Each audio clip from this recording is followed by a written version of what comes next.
Okay, people who are joining this meeting, this is part of our series of meetings on language completeness and consistency for Wolfram Language, and it's a variety of things we'll be discussing today. All right, let's start off with random instance. Okay, so... Whoops, I was muted. I was trying to remind you. So as it says here, we discussed this in our last meeting, which was a while ago because of the Thanksgiving holiday. And there was this question of, where does sort of random instance fit into this family? And, it has such a general name, but right now it's really restricted to the planar geometry. So the question is, what would the more general... Right. Well, I think random instance is you've got the two possibilities. You've got a constraint or you've got a symbolic description of a class. And both of those I can imagine a random instance for. I agree. So... Right. What does random mean here? We usually have some probabilistic measure that we generate random things with respect to, and here it doesn't seem so. It's a good point. I mean, something like a random graph, it's very complicated to know what you mean by that, because it's like okay, so it's like a random integer without, for example, we could imagine a situation where one is able to say, for a data type, random instance of, type specifier, integer 64 or something. Well, actually, that is doable. That's doable because it's a finite set, right? 64-bit integers are a finite set. Right. So, okay. So this, just to remind you of where we were. Yes. Right. We were talking about the relationship between find instance and random instance. Yes. Okay. Right. So find instance takes some sort of Boolean expression and gives you something that So I mean, if I say find instance P and Q equals true, PQ, what's it going to do? What the heck does that mean? Equals is not a Boolean equal, so you would have to say equivalent. What? But this find instance here is full of equal signs. Well, those are algebraic equations, not... Well, it's over the numeric domain. Okay, but I don't see why I shouldn't... Why can't I do what I just did? If you say equivalent or just P and Q, then it will do it. I think this should work. Is there a good reason this doesn't work? Well, we usually consider equal to be numeric and equivalent to be Boolean. But I mean, equal certainly works. So, okay, this is a detail though. Yeah. I would claim that this should work, just as a courtesy. But yeah, the more interesting case, okay, so find instance has no guarantee to any kind of, well, I mean, one feature is that the fourth argument, let's see. Find instance is being given variables. What does random instance do? Getting back to that thing that didn't work. Yeah. Isn't the precedence order meaning that you were doing P and Q is true? Yes. Oh, that's totally screwy. Okay, that's totally screwy. Still doesn't work, but yeah. Okay, let's take a... What the heck? Oh, okay. That's a bug in the... that was there yesterday, that bug in version 12.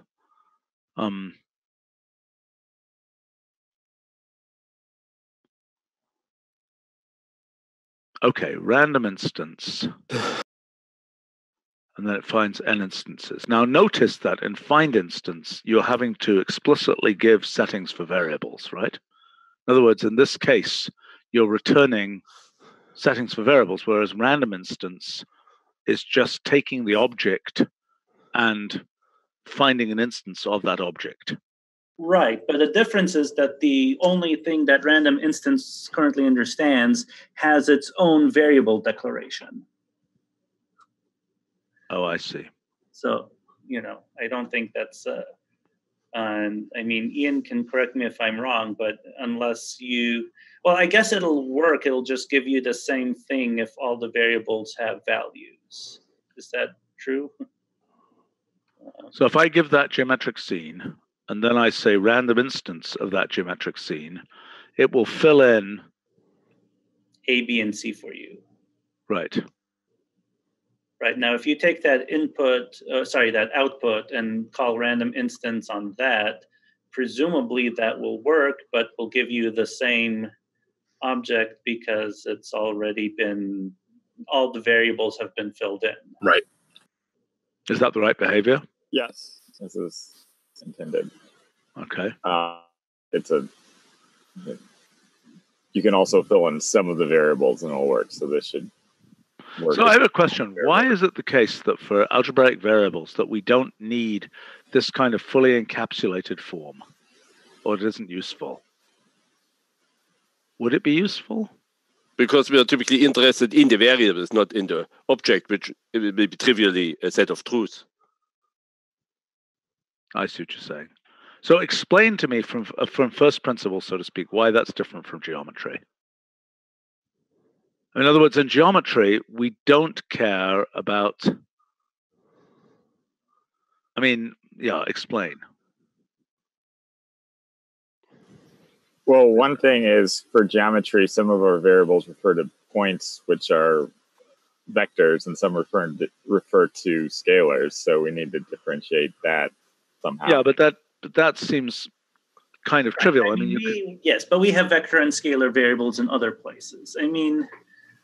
So I guess I would say that undoubtedly some of it is just legacy, right? That people are used to just typing in equations and not declaring ahead of time what's a variable and what's not, right? And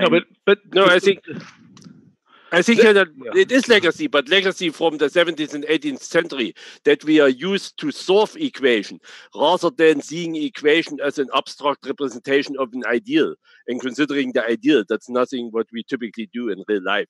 Where in geometry, we look at the geometric figure and end there. Right. So where else is there where one does that? So in other words, I think another one where we do it and where we work around is with random processes. Like we have an abstract random process and we call random function to get a concrete one that is discretized.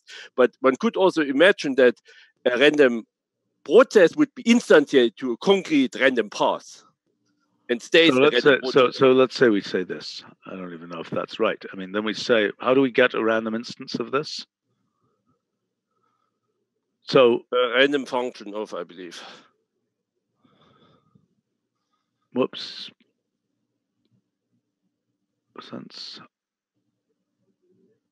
By the way, this should work. Random walk process of no arguments should be the equal probability of either side. So can somebody make a note of that? Yes, I did that. Okay. All right. So now if I say random function, so this is a case where we could potentially, what the heck? We need a range. range. Need to give it a span, I believe. No, absolute range. What does that mean? 0, 10.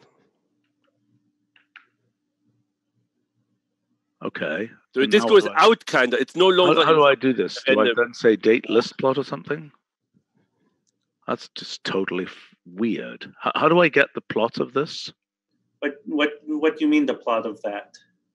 Well, I want to see the random walk. Oh, I see. That is the random walk. Okay, so this is you got below, just with different labels. So, I mean, this random instance and random, I mean, if I say random, so we've got random variate of normal distribution, for example, comma 10 or something like this. That's random with respect to the normal distribution. So what we've got is this case where there is a symbolic represent, as we said at the beginning, where there's a symbolic representation, and another case where there's a constraint defining. See what I'm a little confused by. In a sense, you could imagine a distribution that, I mean, this is a specific instance of something picked from a distribution somehow. How does this relate to learned distribution in machine learning? Anybody know? Anybody here know about that stuff? Don't think so. And Okay, I don't think there's an obvious relation. Where should I store this? Sushma, do you know where I should store this? There is a miscellaneous folder. That was where I was thinking of too. Yeah.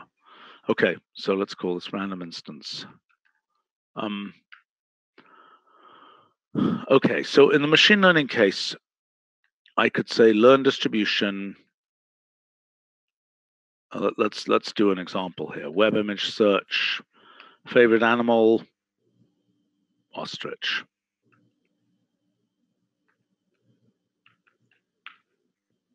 Vicious creatures, if you've ever met them. I have seen them. I've never actually personally had a discussion with one, and you know. Well, they come and peck at your car rather vigorously. So. What is happening there? Why is this? Well, that's because cars were not something they were evolved to deal with. Mm-hmm. Oh, who knows? The question is, in the mind of the ostrich, what is the car? And what does that question even mean? Okay, let's see if this works. I don't know what happened there. Something, by the way, Sushma, you should report that bug because it's probably some version 12 issue. Okay. This is not good. Humph. I mean, just for the sake of, I mean, maybe the ostriches were vicious, and never mind.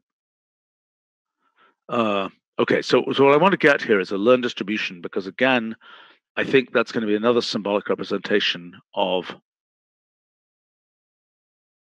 a thing. But the result of it is more or less a distribution, if you learned it or not. Yeah, I guess that's the case. Okay, so what other examples do we have? Okay, so we've got two cases. We've got the case of a set of constraints, randomly satisfy a set of constraints. And we've got randomly sample from a symbolically defined distribution. I feel like there isn't a bright line between these two. So are you claiming that the first case is random instance or find? Yeah, I'm claiming that in this case here, what I'm expecting is that both. Okay, so let's understand both find instance and random instance could be instances of this, but I think find instance should have a preference for a simple case. Right. So find instance is unless you. Well, Adam can correct me if I'm wrong, but find instance is deterministic. Yes. Unless you ask for more than one instance, I believe. Or maybe there are a small set of cases which are random. Wait. It's not always deterministic? Well, if you ask for more always than giving the same instance, but it may or may not use a random generated algorithm somewhere. Or but shouldn't we have random seeding? Shouldn't find instance by default have random seeding 1, 2, 3, 4 or something, so that it is at least nominally deterministic? Which it may. So it has a random seeding option. If you look at the examples, at the options examples, but it's only. I mean, it's documented here. Random seeding, yes. Okay, so it has a 1, 2, 3, 4. But the random seeding is only used if you ask for more than one value. And what happens if you only ask for one value? Then it has ignored. deterministic algorithm. So it uses random seeding if it uses randomized algorithm. If it uses deterministic algorithm, the random seeding doesn't matter. Okay, but so the goal of find instance is when there is a notion of a simplest instance to find, it will do its best to do that. Is that correct? Nope. It will find one instance. That's okay. But nominally that would be. I mean, like for example, for this equation, one could imagine that there are huge solutions to this equation, right? Right. And I don't know what. So find instance somehow is returning solutions. Oh wow! It doesn't return. So that's all it can return. So right, because it's got a constraint. Yeah. Okay, well, let's not put in that constraint. Then let's see what it does.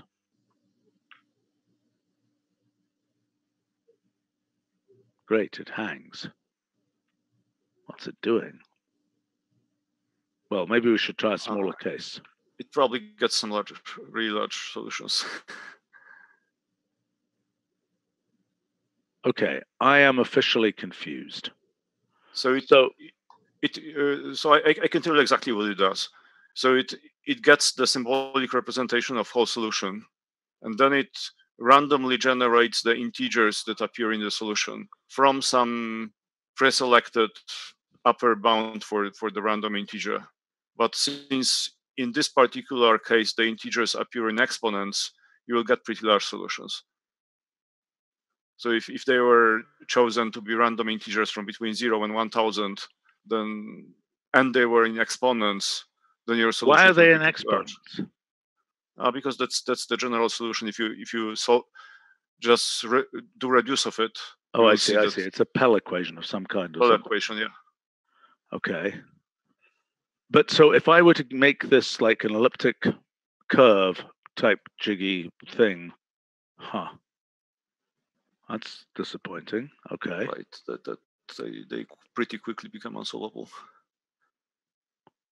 Okay, I thought there was an algorithm for all elliptic curve cases.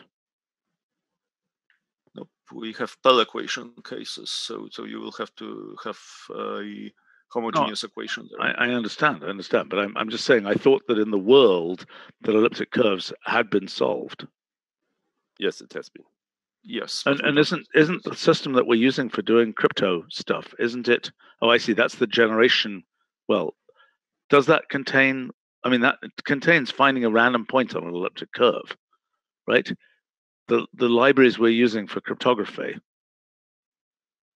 I mean, this whole business. This, if I say elliptic curve here, that will generate random points on this elliptic curve. If I'm not mistaken, that will solve this problem. You guys are silent. That's something.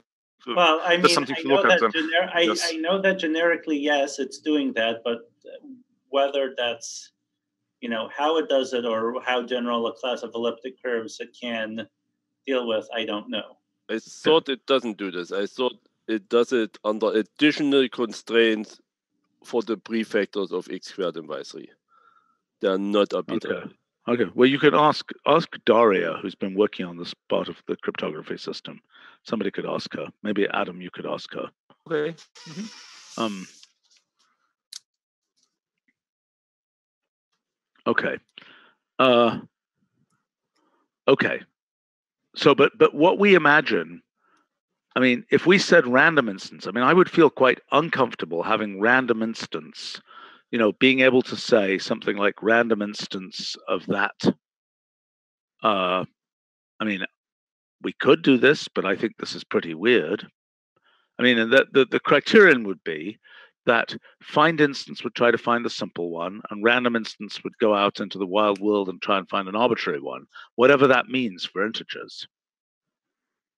Right. Understand? Plus the main use of find instance is to find one instance, the one that's easiest to find, not the simplest one. Because the main use is you try to decide whether something has solutions or not. Okay. Yeah, I mean, look, the random instance has some. Okay, for the geometry case, when we say random, we want something that somehow has some genericity property. Is that correct? Right. Which is a completely different criterion from what you're asking for here with find instance. Yes. Okay, well, let's look at some other examples of where we think we might need these kinds of things. Okay. I mean, for example, does find instance make any sense for the geometric case?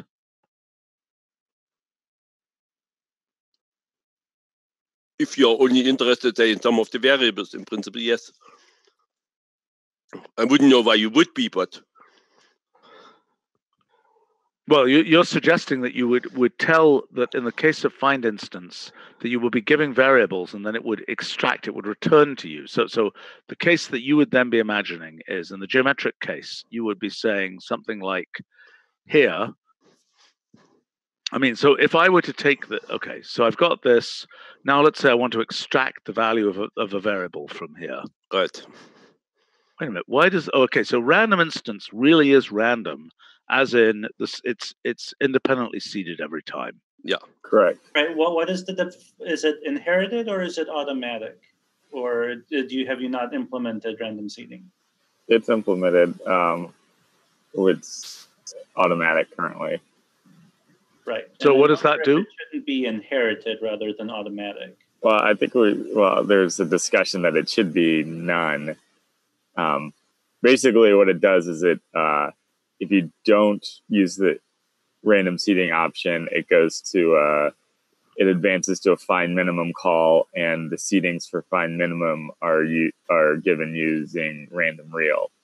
If you use random seeding, then there's a block random, and use whatever random. So hold on a second. If I were to give a seed random here, or if I were to say block random, I don't even know how that works. What does block random do? So now I say seed random.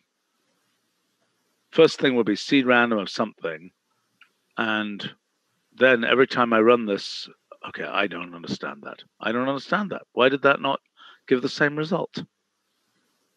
Because the currently implemented is automatic, and automatic means reseed every time, which maybe is not what we want here. I think it's wrong. I think we want inherited, don't we? You need to be able to externally seed this random instance, I believe. I believe that this is the behavior you want. I mean, what does random variate do? It respects seed random, doesn't it? Yes. Well, it also doesn't take a random seeding option. Okay, so question. Those things that take a random seeding option, some of them are deterministic. They just take 1, 2, 3, 4. But the ones that are not deterministic, what do they take? Should we just look? How do we find out what takes a... Isn't random instance currently the only non-deterministic one that takes random seeding? Let's find out. Does Wolfram Language data tell us this?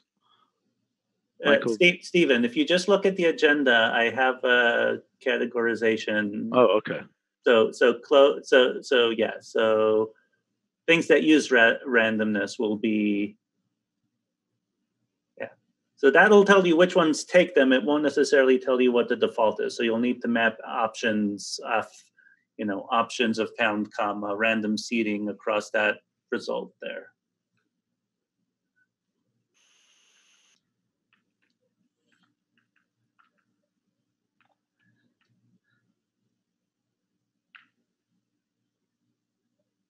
What? Two expressions. Oh, maybe, yeah. What? That looks like totally weird.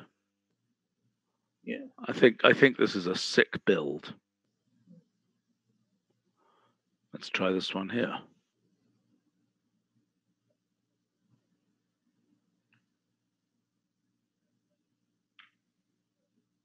What? Try it a second time and see if it's just a single auto load issue. Well, it says here random seeding is not an option for. Okay, so most of the, I guess we should have done pound goes to options, so we would know which is which. Yeah, but first of all, why did you pick up ones that don't have, in fact, a random seeding option? Now it worked, so I'm totally confused by whatever happened here. There's clearly some sort of auto-loading issue in the machine learning things, right? Because these were all machine learning functions that didn't. Okay, so let's take a look here. Image effect. That's really random. So sequence predictor function is not something that you call directly normally, I think, right? I think that's a thing that's produced, so that may just be sort of an oversight or intentional because... I think these are wrong. I think word cloud being random seeding automatic is wrong. I think it should be 1, 2, 3, 4. Yeah, I don't disagree with that. Oh, I disagree with this. You do disagree? Yeah. I don't want to have every time the same one. It's similar to a geometric scene. I want a different one. Really? But then, Michael, I mean, you do a word cloud and you find one that you like and you go to change the colors and maybe it should be inherited instead of automatic? I think it should be inherited if it's anything. I mean, this is after what we modeled it in geometry. Sorry, what do you... Okay, let's first of all, let's look at the ones here. So some of these, like find formula, it's deterministic. All right, so net train has inherited. Image effect kind of totally bizarrely has automatic for reasons I don't understand. I seem to recall there was some bug reporter discussion or something about this. I would have to search to dig it out. But yes, I think I agree that this is a little weird. What exactly would inherited mean? From where would it inherited? The ambient stream, the randomness stream. So that is a seed random on the out. It will step up the seed random. Well, does it block? Does it do block random? Does it leave it in the same state? Do all these functions leave the random state the same? No, they can't do, because inherited must mean do your random thing, because if you call the thing again, it will get a different answer, right? The second time around. I'm pretty sure that is true. Okay. Let me double check that I'm not confused. Okay. So automatic means do your own thing independent of what was happening, of the seed randoming from the outside. Right? Which, you know, I mean, clearly, okay, I just don't understand why you'd want that rather than inherited. No, so inherited, sorry. So, yeah, so I think these all basically block, all these values basically block the random state. So inherited will use the current one, but... So if you do two right after each other and they're both inherited, they'll be the same. Correct. Whereas automatic means block, reseed, and then unblock. Right. And so we talked about this possibility of a random seeding goes to none, which just means, you know, to the extent that that makes sense, you know, use the... just seed and let your randomness splurt out. Correct. Basically. I like that idea. Now the question is, what should the settings be? All right. Other thoughts. Right, and I suppose the utility of doing of inherited then is, if you're doing lots of stuff, then you'll get additional randomness thrown in, or you can sort of set a state using block random. But if you do twice in a row because you're tweaking things, you'll still get the same. The randomness won't change. Well, the other issue is a completely different thing, which is if you run this function, will you change the random state? And that's super confusing to people because some of these functions, they don't know that they're using randomness. I mean, something like find instance, they have no idea that they're using randomness. So to have something which doesn't block the randomness can be very confusing because, why on earth would it change your random state if somewhere deep inside your code you have a find instance? Right, and I'll point out that sort of none of these functions that currently take a random seeding option have random in their name. Right, I understand.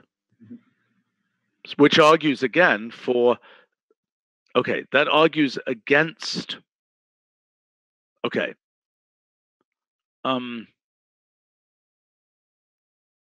Okay, we have a couple of questions on the live stream, which I think we should answer. Carl is asking, why are they ever 1, 2, 3, 4? That's just so you get a deterministic answer.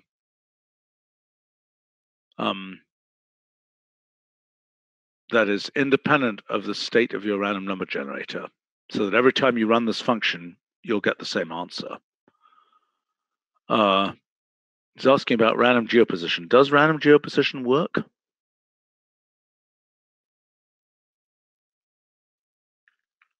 Is random geoposition in there? Wait a minute. What's that? Why is it in prototypes backtick? I thought we had this working. It should work. That's our nodes packlet, right? That's our nodes packlet overriding the built-in function. Oh, drat.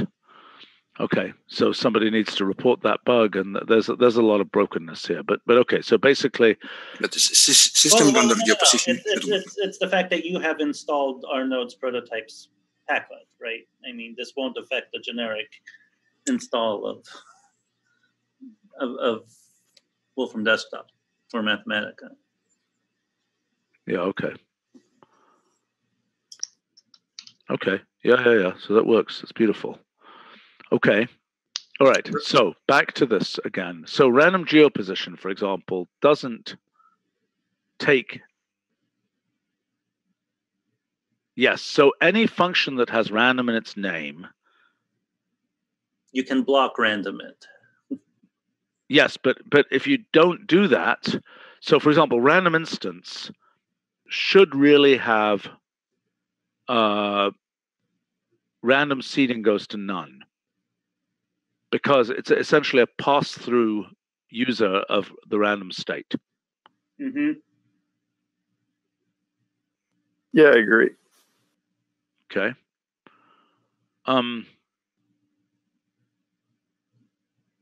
Okay. All right. So let's come back then. Sorry, I find it a little bit strange because obviously there is a kind of seeding. You can't do without the seeding. Well, but there isn't actually. No. Michael is complaining about the about current state and modifying it. Well, is Michael complaining about the name random seeding goes to none? Correct. And I think Michael is mistaken because there is no random seeding, right? You're not doing a block random. You're not setting the seed. You're just letting the normal randomness of the system persist. Yes. I mean, it's similar. Random seeding to inherited is similar to none, except that you are ingesting the randomness from the external random state. Right. Somebody else did the seeding. You didn't do the seeding. Right. But so what's wrong then with random seeding goes to none if you don't do any seeding? Yeah, maybe it's okay. Okay. All right. So that's something we should add. I mean, it's going to be 11.1 when we add that, I assume. Agreed? Yeah. Okay. I mean, exactly how widely this can be implemented, not sure, but that's okay. Well, I mean, but Well, okay, fair enough. So that should be looked at. But okay, let's come back to the question of what the defaults should be here. Okay, so the basic principle is if you've got random in your name, then random seeding goes to none. If you even have a random seeding option. Do we agree? Okay, now the question is things that don't have random in their name. So why image effect is automatic there?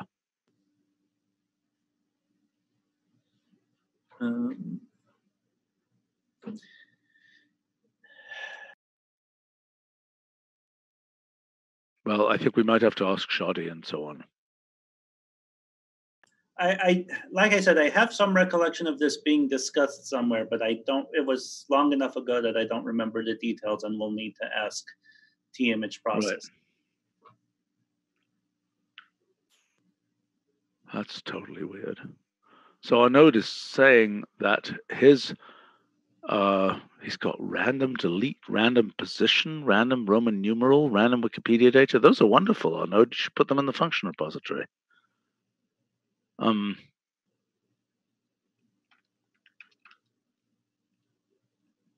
Those are great.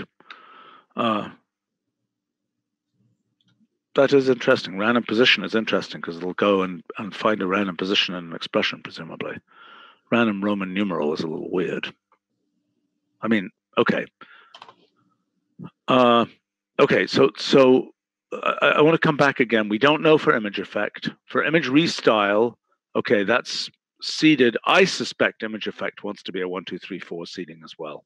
I think that's just a mistake.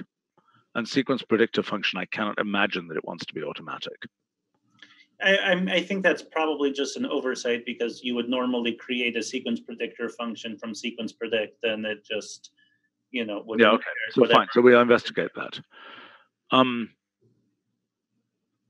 Net train is interesting. I tend to think inherited. Should it be inherited or should it be automatic? I think we have to ask the machine learning folk. Mm-hmm. I think inherited is kind of stupid because it means if you do 2 net trainings one after each other, you're going to get the same answer, which you probably don't want.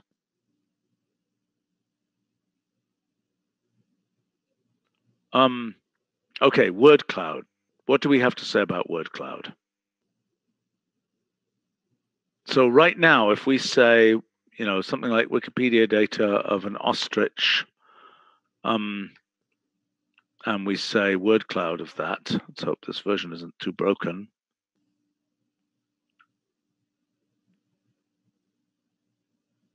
Come on, where is it? The result. Come on, get back the result. Why is this so slow? Okay, there we go. Wow, there are Somali ostriches. Okay, who knew? Apparently, S period is the most one of the most common words. Okay, so for some reason, this is in fact deterministically generating, which is good. I think that's good. I think that's exactly what I want. I don't want this to randomly flip around my ostriches. I mean, I'm happy with this behavior. Now the question is, how is that happening if random seeding is automatic?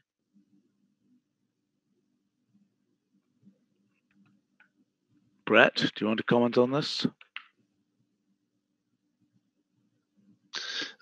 I'm not sure. It's possible that the word cloud code is doing its own interpretation of automatic or something. Which I bet it is. Yeah, which is the wrong thing to do. Right. I think it should be set to 1, 2, 3, 4. Since I really do think, I mean, Michael, you know, I mean, so if I say, let's don't have a strong opinion. Okay, fine. Then I think we should, let's try this. I think the ostrich is still going to be in the same place. It is. So the only thing that's going to change the ostrich probably is if we say random seeding, arrow, whatever. I was going to say the other possibility is that doesn't change. Something is wrong. Yeah, there's a bug, Brett.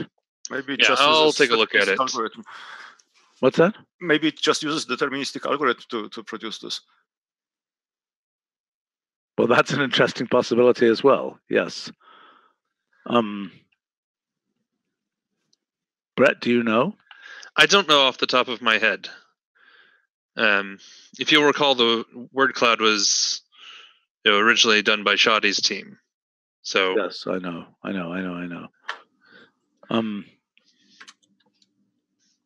Very useful function, I should say. Mm-hmm. Okay, well, who knows? All right. Well, we got to track that down. But I think what we agree is random seeding should be 1, 2, 3, 4 in this case. Yeah, I think so. And image effect, we need to go off them again. Possible. Yes. Yeah, if random seeding is having any effect, I can't see what it is. So fine.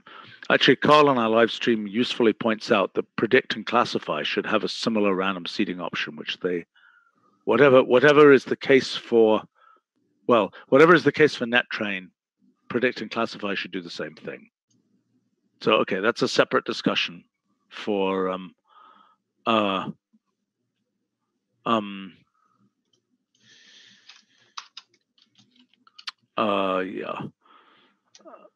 Carl on the live stream is pointing out about how much people would like a Packlet repository. Us as well. We're working on it. It is coming. The function repository solves the simpler problems. Okay, let me see. How will do these random things work with undo? I think that's totally hopeless. Well, I mean, it's not completely hopeless. I mean, you can get back to the previous result. Right. So but it doesn't back out the kernel state.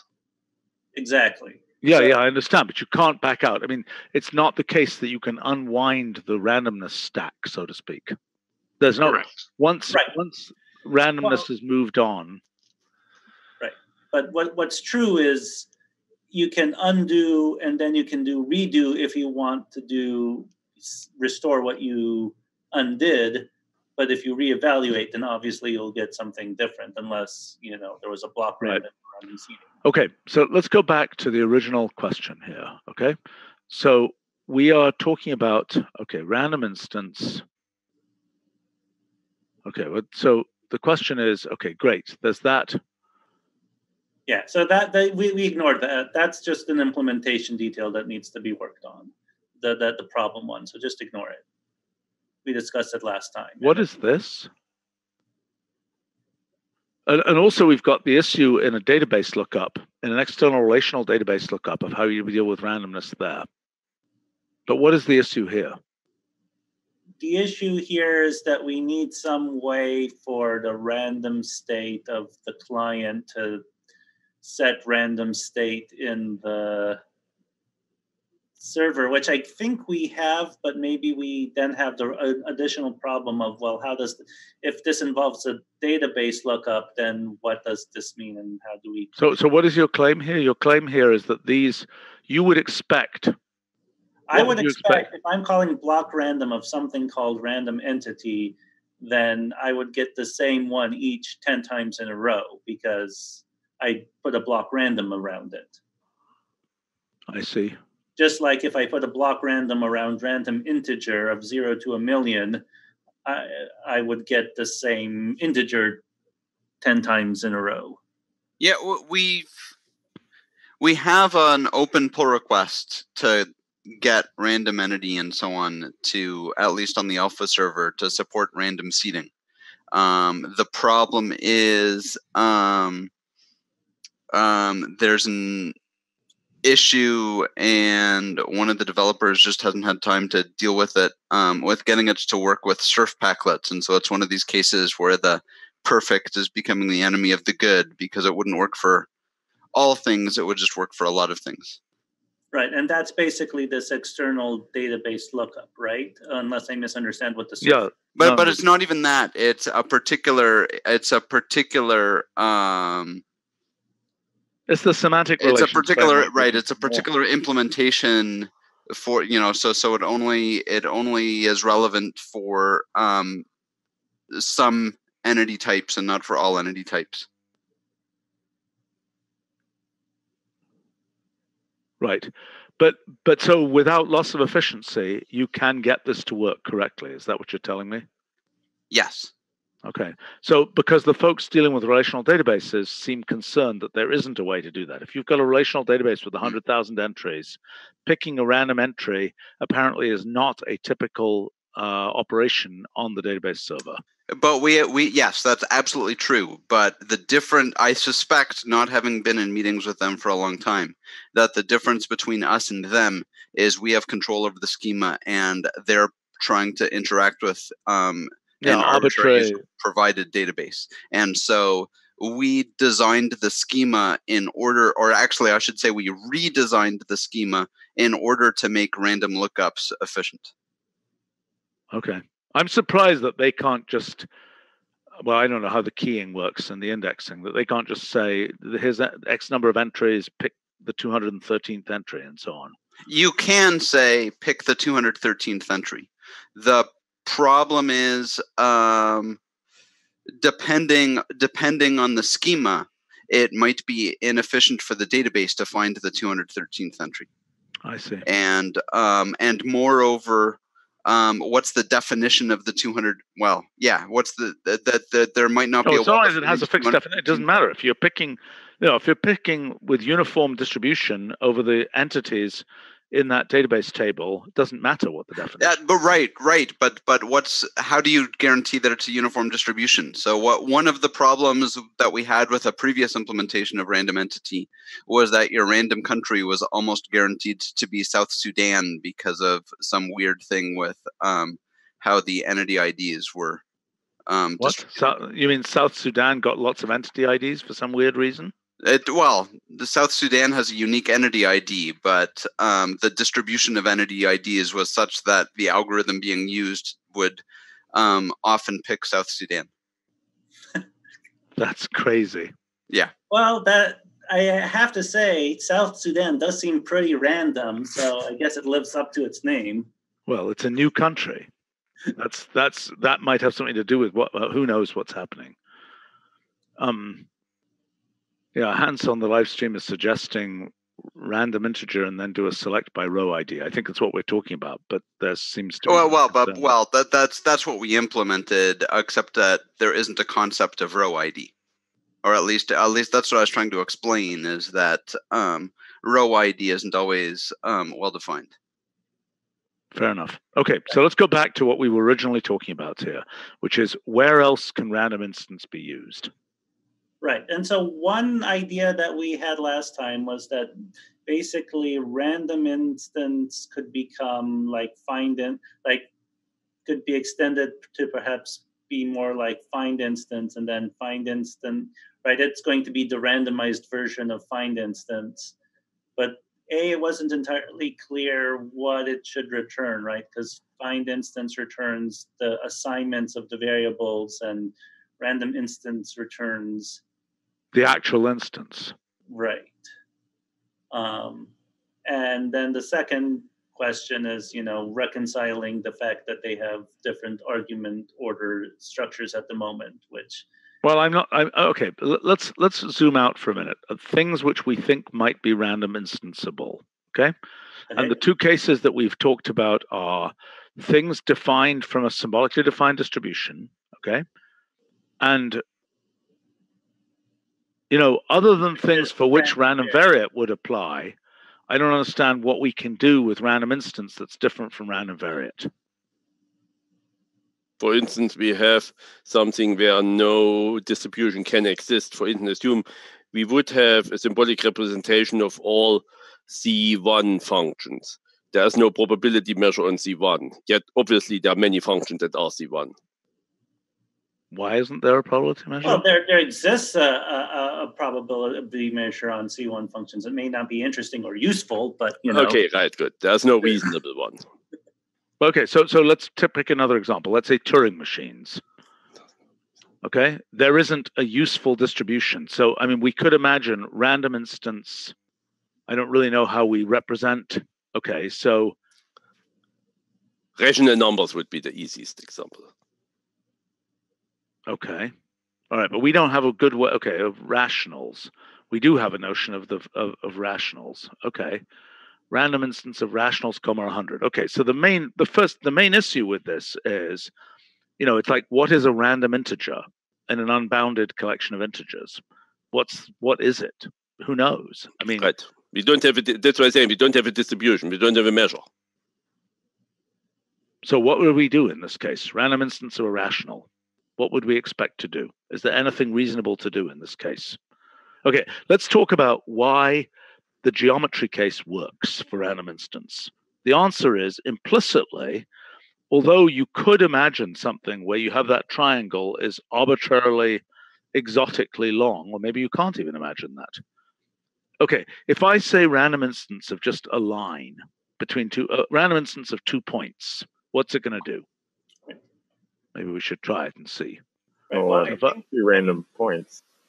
I think one difference is that we're not guaranteeing any sort of true randomness or, particular distribution, right? Okay, so if I just say this and I just say, give me a triangle, what is the space? So that's interesting to compare that with random polygon. So random polygon 3 would give me also a random triangle, if I'm not mistaken. Yep. Okay, so is it the case that the collection, if I do a table of 10 of these, okay, and I do a table of 10 of these, am I going to have the same? Who knows? I mean, random polygon is going to give you, I think, much skinnier, triangles, perhaps. Okay, can anybody discuss this, Ian or? Yes, because we want from geometric scene things that look nice, so where things don't get too degenerate intentionally, so they look natural. Right. So I get there's an explicit rejection step that if it's too skinny or certainly degenerate, that it'll you have some sort of censored distribution of some unknown distribution to begin with. Right. Yeah. So, by the way, this should be in properties and relations for both of these functions, just an FYI. Okay, so how should we think about this? So you're saying, oh boy, so random instance says, give me a reasonable random instance of the thing, is basically what you're saying. Correct. And the two differences between random instance and find instance. Find instance is telling me what are the parameters. It's like it's not like find distribution. Find distribution gives me a distribution with parameters filled in, correct? Whereas find instance is giving me the parameters of the constraint. Find instance is more like solve, right? So find instance can give you an empty list, right? If you give it find instance of x greater than 0 and x less than 0, then I'm pretty optimistic it'll give you an empty list. Right. Plus, it doesn't try to produce any randomness, so it may give you always the same instance no matter what. I feel like the usage scenarios are just different. Like find instance, I use if solve hangs, and I want to know is there a chance. Is there any pair that fulfills it so that I know what to do? Where for random instance, I really want every time to see something different. I'm not happy if I every time get yes, 1 will do it, and that's it. No, I agree. But the problem that we have is a lot of spaces over which we could get random instances are very unbounded spaces. Or spaces where there is no, intrinsic measure that's obvious that we can put on them. Is that the right characterization of the issue? Okay, so what are some other examples? So, I mean, we could imagine a random, let's try random Turing machine. A random function of one variable. Boy, you're reminding me of my favorite in let's see whether I can do it. I guess one question to ask is there an advantage to having a random instance over a random geometric scene and a random Turing machine and so forth. So, you actually have some sense of what you can put in and what you might get out. What do you mean? Sorry, So if I have something called random instance, like random instance of rationals, that first of all would never occur to me, even if we did support this. Yes. And so I'm concerned about having this thing called random instance that certainly at present only supports one thing. And it's not even clear, after two hour-long discussions, we haven't really identified a larger set of things that it might, a clear larger set of things that it could work with.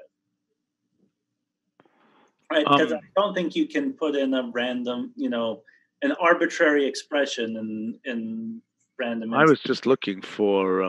Hold on 1 second. I was looking for my. Where is it? I wonder whether it's on here. Let's just see. Oh yeah, there we go. Let's see if this works. Is this launching some DOS emulator? It's launching an emulator of something. I can't remember what it's emulating anymore. Okay, let's. Oh, it's a BSD Unix. Okay. Okay. Oh, come now. What do I do? Oh. There we go. Would you like to play a game? I haven't seen that in a while. It's from 1986. This is a BSD Unix from 1986. And I have mail. I hate to wonder what that is. Okay. So this is SMP. And I just have to show this because it had a random expression generator. Isn't that the weirdest thing? No, nobody wants to comment on how weird this is. Is this the thing that's documented as Rex is a random function? I remember Yeah. Yes, Rex generates a random expression. Okay. I wonder whether I can make it. Let's see if this works. Number there, is that like the leaf count or something? Yeah, it's the leaf count.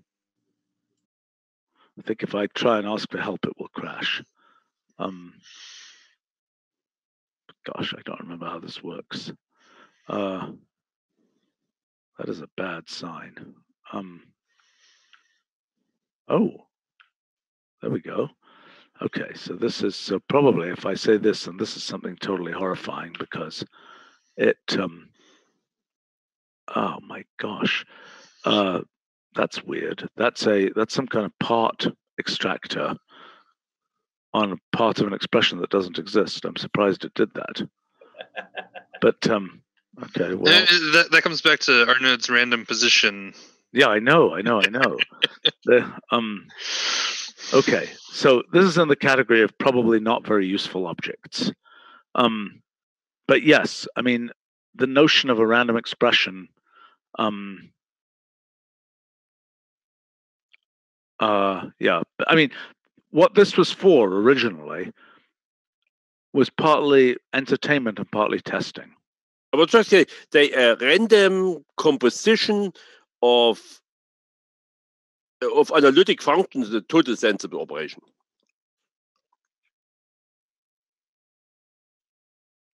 Right. Our note is pointing out that QA has a generate random expression function, which, by the way, should also find its way into the function repository. Okay, so look, I think we're agreeing that this random instance thing, we've got one case where it's useful. We will be on the lookout for additional cases where it's useful, but so far we haven't found one. But I don't think that means we should kill the concept. I think it's a good concept, and I think we just have to be looking for cases where essentially we have a category of thing. I mean, like for example, sorry, coming back to my example from earlier, for the random processes. Right now, the random function of random process gives a temporal object. But one could well imagine that a random instance of a random process gives the random process discretized at a certain scale that can be, say, further discretized with another random instant at smaller scales. I came up in this example a couple weeks ago in L programming. That seems exotic. I mean, to me, the problem is we don't have a lot of things in the system which are self-describing, which are like, for example, again, we could say, random instance of rationals, as you've said, that could mean something, but it's exotic and we don't know exactly what it means. So, but there's no difference from random rational. I feel like the random instance, the random instance would get its power from there's a symbolic object that gets instantiated, yet the symbolic object stays around for further use. Yes, that's what we're saying. But I mean, this is a different case where, look, the question is there something, I mean, for example, if I said random instance of, and I don't know how to describe it, but it's basically Turing machines with, I mean, this would be useful.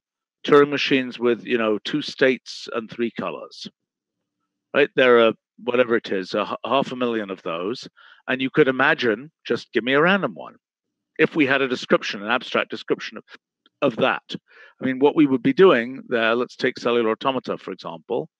I mean, that's something I've wanted many, many times is, I mean, in my particular case, is something where it's basically this, that means a totalistic cellular automaton. Well, that pattern thing isn't really a thing you can do. I mean, normally, if I say that, it's, for example, something like this, where I actually have rule, this rule, and then I can use that rule on some state. But I mean, for the Turing machines, I mean, you can just take, how many there are, so you just take a random integer, right?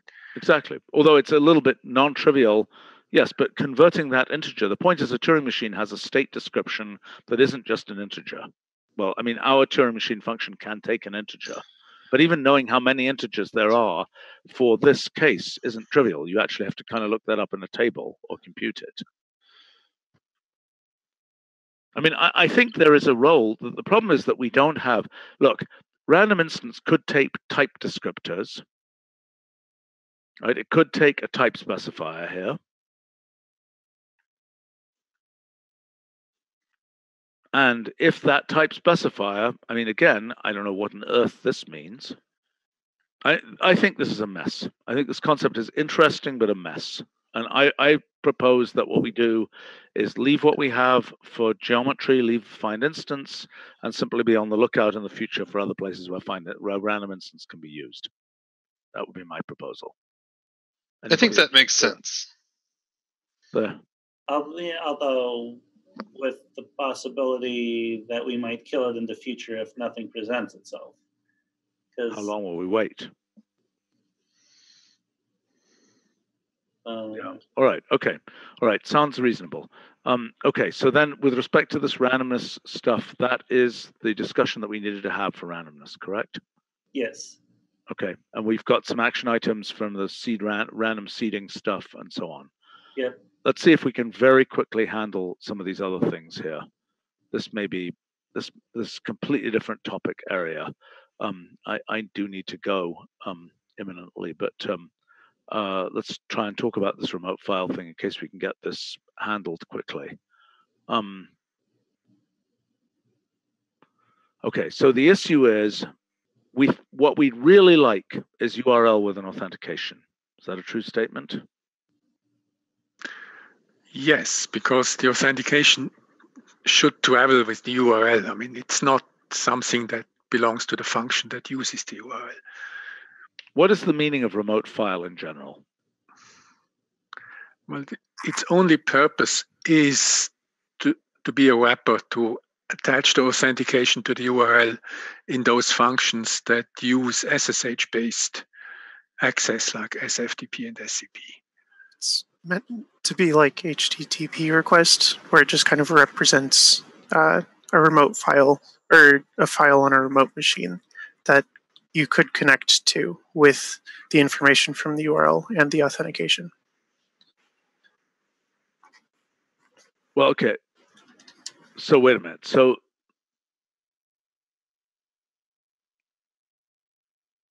what on earth happened here? Something bad, apparently. Yeah. Anyway, okay, but the basic point is right. And see, the reason I mean I don't like the name remote file because it's not really the file, right? It's a particular way of accessing the file.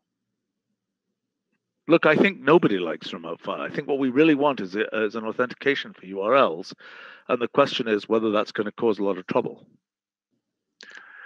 I mean, it's probably easy to find out. The URL is relatively new, how many places there are. I mean, the only place that causes trouble is some sloppy programming where, in that example on the left, where you have an explicit pattern that allows for only one argument. Right. Which is probably common. Right. And the other issue would be is how should it typeset, right? Because URL only typesets in that pretty blue form if you have one argument, and it's not clear it should type. I mean, could it have an opener for the authentication? Maybe it would. Well, I guess the question is, should I think it would. Yeah, I think it would be nice to have an opener for the authentication, not least because in some lazy cases, people might want to put in a URL with visible username and password in the authentication. And you don't want to show that by default, yes. But I think there's a different issue here. I mean, actually, Carl on a live stream is talking about putting in headers to spoof things. But those are headers. Well, that's a separate issue. That's spoofing things in the HTTP request, I think, rather than for the file. I mean, this particular thing is for file operations on remote files, if I'm not mistaken. I mean, yes. I mean, that's the reason for having it. But of course, any HTTP URL might also have these options if you don't want to put the password into the URL. And if you look at things like URL read or HTTP request, it has lots of these extra options that are now kind of homeless. Wait a second. So you're saying if I look at URL read, right? Yeah, it has all these options, right? Which options? These ones down here. So authentication, username, there's a few further up as well. Well, those are settings for the authentication option, right? No, it's not here. You see, here it does not use the authentication. It has its own association of stuff to specify. So it's even though the concept. Although you can use authentication down here. And by the way, Carl on the live stream is asking if it's just basic authentication headers. No, authentication supports things like permissions, keys, secured authentication. So secured authentication is an OAuth authentication. And I think those are still done via headers, though. I could be wrong. I guess there's more than headers because it's unfortunately an unbelievably complicated back and forth. Yeah, that I believe. Okay, but I mean that doesn't mean. I mean if it needs headers to make it work, but that doesn't mean we have to specify them like that. It could be a bit smarter and just extract it from the authentication option. That's right. But so let's walk through what you're saying. So first point is, can you package in the URL all the stuff down here? Would you want to package that stuff in the URL, like follow redirects and so on, as opposed to putting it in URL read? And I think there's an argument that you would want all of those options down there in the URL read options list to also be options of URL so that you can pass the thing around. I mean, I'm not sure about all of them, but certainly well, some I of think them. Like time constraint is a perfectly reasonable thing to have in there. I'm not certain about character encoding. Follow redirects, that's surely reasonable. Well, but those are convenient, but I think There's a worry that we're getting too far away from a URL object that represents a URL. Those are convenient to have, but maybe not attributes of a URL. Well, I understand that, but if you're doing copy file, the main issue is. Well, the main issue is that we're allowing both a remote source and destination, which is atypical. Exactly. So we have a binary thing that has both have options. Right. So, right. So one alternative would be to sort of expand authentication to be like a pair. Well, or for the case of copy file, I mean, okay, so what are the possibilities? We could have copy file, have take a either list. have source and dest authentication, or authentication take a list which is source and dest. Well, but I don't then think just that's a good idea. Think how complicated it would be to use, right? I mean, I would just have one thing. I assign that thing to a variable, and then I use that variable in copy file. And that thing should not only contain the URL string, but also the authentication. And I mean, that follow redirects, that doesn't really apply here because that's kind of implied that always happens, right? I mean, if you fetch a URL, you do follow the redirects unless you have a specific reason not to. I don't understand that last argument, but okay, look, the main issue here is we've got our first example. Okay, so copy file is a binary user of URLs. Everything we've had before is a unary user of URLs, and so we've put the URL options like authentication and so on into the function itself, right? Copy file is our first case where we can't do that. Are we going to have other cases of that?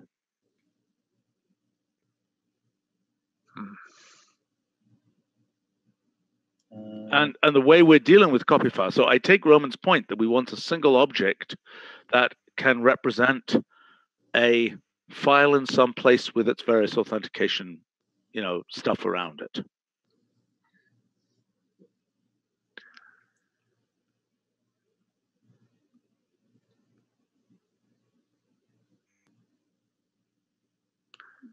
I mean, the proposal to have something like remote file really was only done because we considered that having URL extend with options might be difficult. But if that's something we can do, we should. Well, there's the other issue of, right, so URL has this nice click button where we pass the URL to the operating system. Well, I don't know if we can or should pass these other options to the operating system. I don't know if that's even possible, much less a good idea.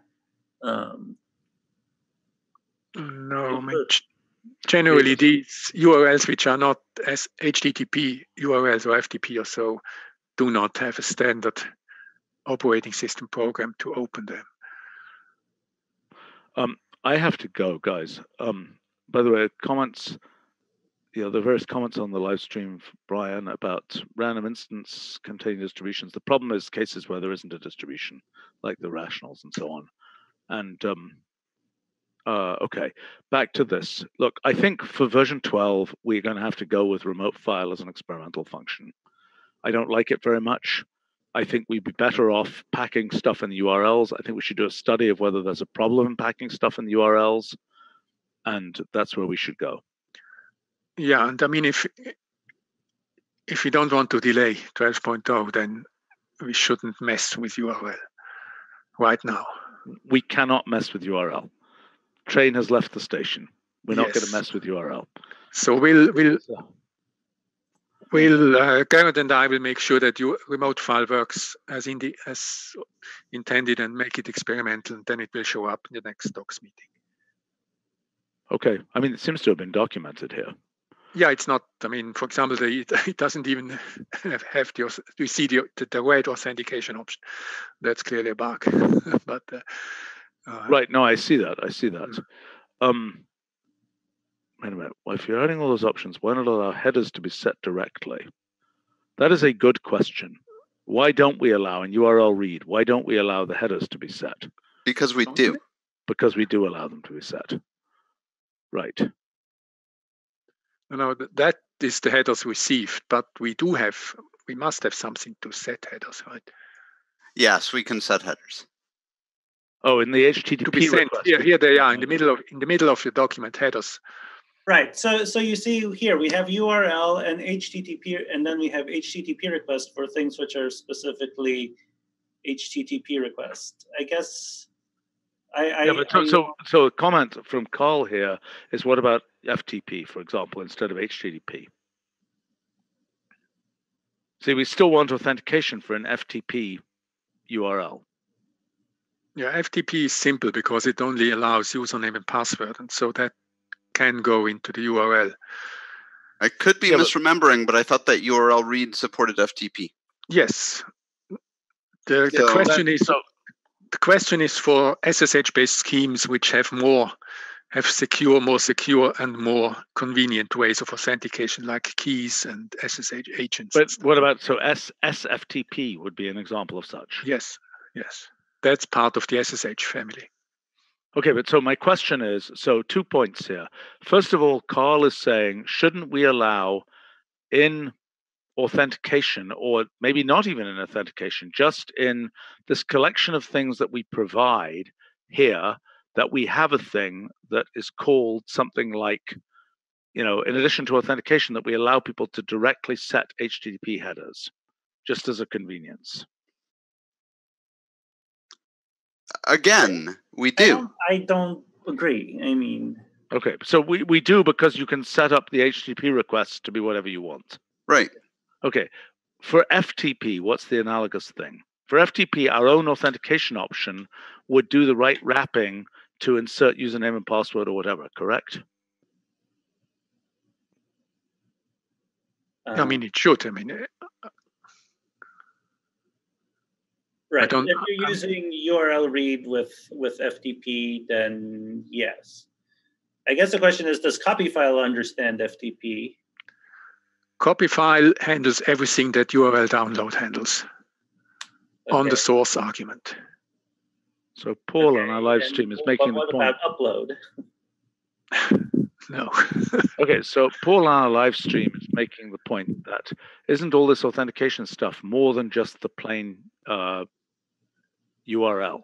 That if we have a wrapper called URL, this is a complicated thing, right? It's a symbolic wrapper called URL, and as a convenience, it can allow more stuff than just the plain representation of, quotes, the URL itself.